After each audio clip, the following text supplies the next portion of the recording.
read books instead of my name presents. The Room on the Roof by Ruskin Bond. Chapter 6. Mr. Harrison stood at the top of the veranda steps.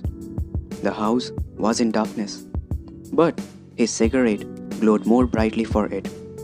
A road lamp trapped the returning boy as he opened the gate, and Rusty knew he had been seen. But he didn't care much. If he had known that Mr. Harrison had not recognized him, he would have turned back instead of walking resignedly up the garden path.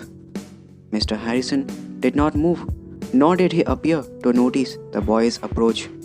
It was only when Rusty climbed the veranda steps that his guardian moved and said, "Who's that?" Still, he had not recognized the boy, and in that instant, Rusty became aware of his own condition, for his body was a patchwork of paint. Wearing only torn pajamas, he could, in the half-light, have easily been mistaken for the sweeper boy or someone else's servant. It must have been a newly acquired bazaar instinct that made the boy think of escape. He turned about, but Mr. Harrison shouted, "Come here, you!" And the tone of his voice, the tone reserved for the sweeper boy, made Rusty stop. "Come up here," repeated Mr. Harrison. Rusty returned to the veranda, and his guardian switched on a light, but even now there was no recognition. "Good evening, sir," said Rusty. Mr. Harrison received a shock. He felt a wave of anger and then a wave of pain. Was this the boy he had trained and educated? This wild, raged, ungrateful wretch who did not know the difference between what was proper and what was improper, what was civilized and what was barbaric, what was decent and what was shameful, and had the years of training come to nothing? Mr. Harrison came out of the shadow and cursed. He brought his hand down on the back of Rusty's neck, propelled him into the drawing room, and pushed him across the room so violently that the boy lost his balance, collided with the table, and rolled over on to the ground. Rusty looked up from the floor to find his guardian standing over him, and in the man's right hand was a supple Malacca cane, and the cane was twitching. Mr. Harrison's face was twitching too. It was full of fire. His lips were stitched together, sealed up with a ginger mustache, and he looked at the boy with narrowed, unblinking eyes. "Filth," he said, almost spitting the words in the boy's face. "My God, what filth!" Rusty stared fascinated at the deep yellow nicotine stains on the fingers of his guardian's raised hand. Then the wrist moved suddenly and the cane cut across the boy's face like a knife, stabbing and burning into his cheek. Rusty cried out and cowered back against the wall. He could feel the pain, the blood trickling across his mouth. He looked round desperately for a means of escape, but the man was in front of him, over him, and the wall was behind. Mr. Harrison broke into a torrent of words. "How can you call yourself an Englishman? How can you come back to this house in such a condition? In what gutter, in what brothel have you been? Have you seen yourself? Do you know what you look like?" "No," said Rusty, and for the first time he did not address his guardian as "sir." "I don't care what I look like." "You don't? Well, I will tell you what you look like. You look like the mongrel that you are." "That's a lie," exclaimed Rusty. "It's the truth. I have tried to bring you up as an Englishman, as your father would have wished, but as you won't have it our way, I am telling you that he was the only thing English about you. You are no better than the sweeper boy." Rusty flared into a temper, showed some spirit for the first time in his life. "I am no better than the sweeper boy, but I am as good as him. I am as good as you. I am as good as anyone." And instead of cringing to take the cut from the cane, He flung himself at his guardian's leg. The cane swished through the air, grazing the boy's back. Rusty wrapped his arms round his guardian's leg and pulled on them with all his strength. Mr. Harrison went over, falling flat on his back. The suddenness of the fall must have knocked the breath from his body, because for a moment he did not move. Rusty sprang to his feet. The cut across his face had stung him to madness, to an unreasoning hate, and he did what previously he would have dreamed of doing. Lifting a vase of the missionary's wife's best sweet peas off the glass cupboard, he flung it at his guardian's face. It hit him on the chest, but the water and flowers flopped out over his face. He tried to get up, but he was speechless. The look of alarm on Mr. Harrison's face gave Rusty greater courage.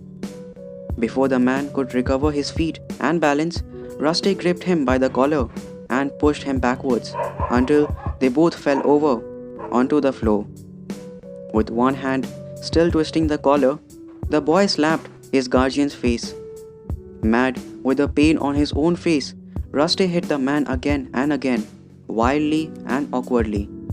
But with the giddy thrill of knowing he could do it, he was a child no longer.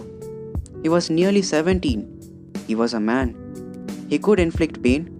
That was a wonderful discovery. There was a power in his body, a devil or a god, and he gained confidence in his power. And he was a man. "Stop that! Stop it!" The shout of a hysterical woman brought Rusty to his senses. He still held his guardian by the throat, but he stopped hitting him. Mr. Harrison's face was very red. The missionary's wife stood in the doorway, her face white with fear. She was under the impression that Mr. Harrison was being attacked by a servant or some bazaar hooligan. Rusty did not wait until she found her tongue but, with her newfound speed and agility, darted out of the drawing room. He made his escape from the bedroom window. From the gate, he could see the missionary's wife, silhouetted against the drawing room's light. He laughed out loud. The woman swiveled round and came forward a few steps, and Rusty laughed again and began running round down the road to the bazaar. It was late. The smart shops and restaurants were closed. In the bazaar, oil lamps hung outside each doorway. People were asleep on the steps and platforms of shop fronts, some huddled in blankets, others rolled tight into themselves.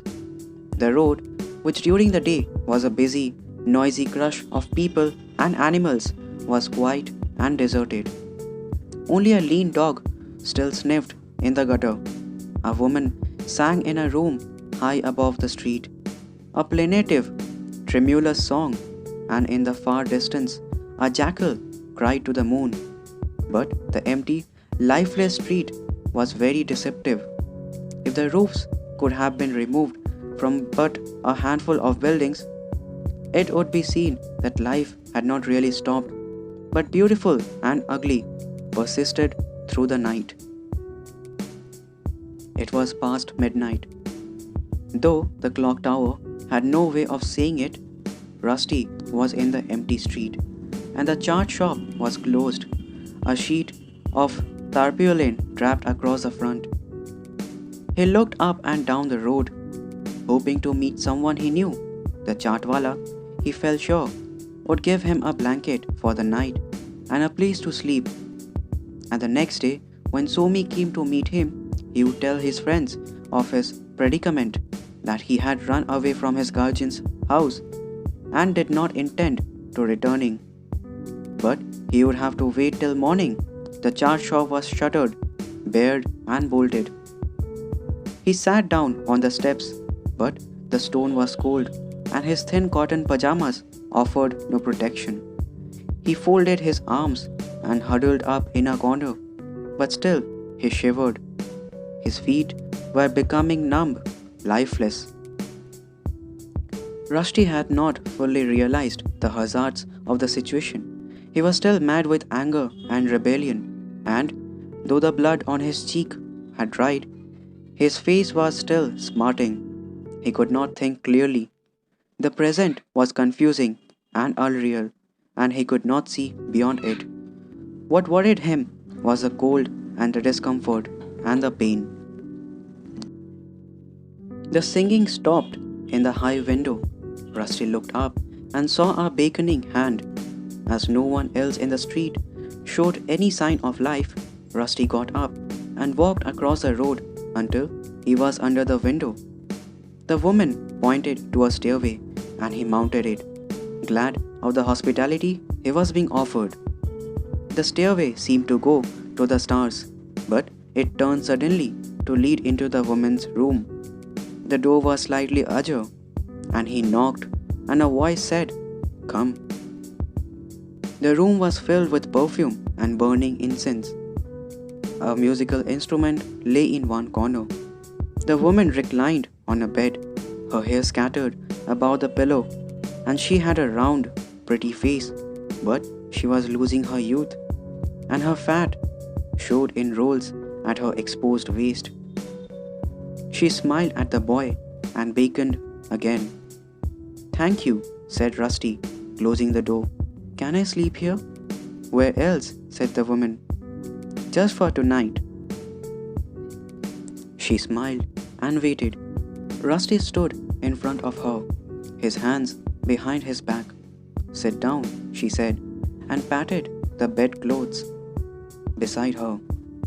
Reverently and as respectfully as he could, Rusty sat down. The woman ran little fair fingers over his body and drew his head to hers. Their lips were very close, almost touching, and their breathing sounded terribly loud to Rusty. But he only said, "I am hungry." A poet, thought the woman, and kissed him full on the lips. But the boy drew away in embarrassment, unsure of himself, liking the woman on the bed, and yet afraid of her. "What is wrong?" she asked. "I am tired," he said. The woman's friendly smile turned to a look of scorn, but she saw that he was only a boy whose eyes were full of unhappiness, and she could not help pitying him. "You can sleep here," she said, "until you have lost your tiredness." But he shook his head. "I will come some other time," he said, not wishing to hurt the woman's feelings. They were both pitying each other, liking each other, but not enough to make them understand each other. Rusty left the room. Mechanically, he descended the staircase and walked up the bazaar road past the silent sleeping forms until he reached the clock tower. To the right of the clock tower was a broad stretch of grassland where, during the day, cattle grazed and children played and young men like Ranveer wrestled and kicked footballs. But now, at night, it was a vast empty space. But the grass was soft, like the grass in the forest, and Rusty walked the length of the Maidan. He found a bench and sat down, warmer for the walk. A light breeze was blowing across the Maidan, pleasant and refreshing, playing with his hair. Around him, everything was dark and silent and lonely. He had got away from the bazaar, which held the misery of beggars and homeless children and starving dogs, and could now concentrate on his own misery. For there was nothing like loneliness for making Rusty conscious of his unhappy state. Madness and freedom and violence were new to him. Loneliness was familiar, something he understood. Rusty was alone. Until tomorrow, he was alone for the rest of his life. If tomorrow there was no Somi at the chaat shop, no Ranbir, then what would he do? This question beggared him persistently, making him an unwilling slave to reality. He did not know where his friends lived. He had no money. He could not ask the chaatwala for credit on the strength of his 2 visits.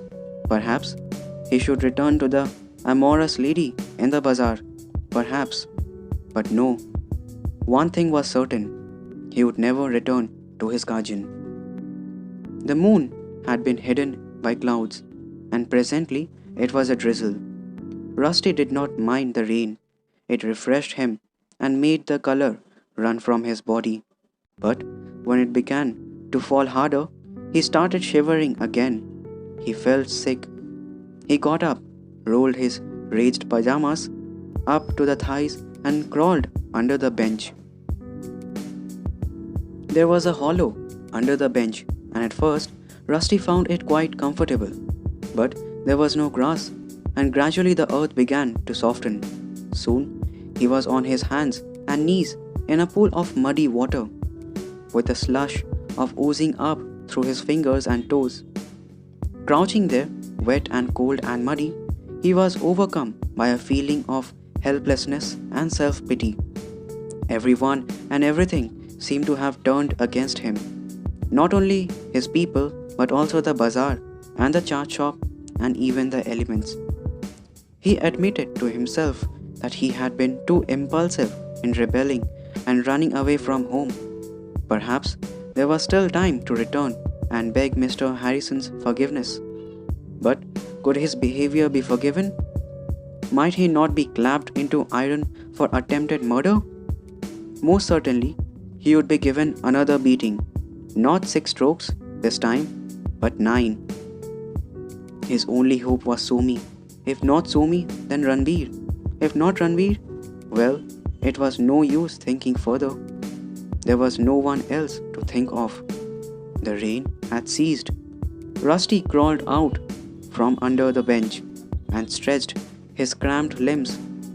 The moon came out from a cloud and played with his wet, glistening body and showed him the vast, naked loneliness of the Maidan and his own insignificance. He longed now for the presence of people, be they beggars or women, and he broke into a trot, and the trot began to become a run, a frightened run, and he did not stop until he reached the clock tower.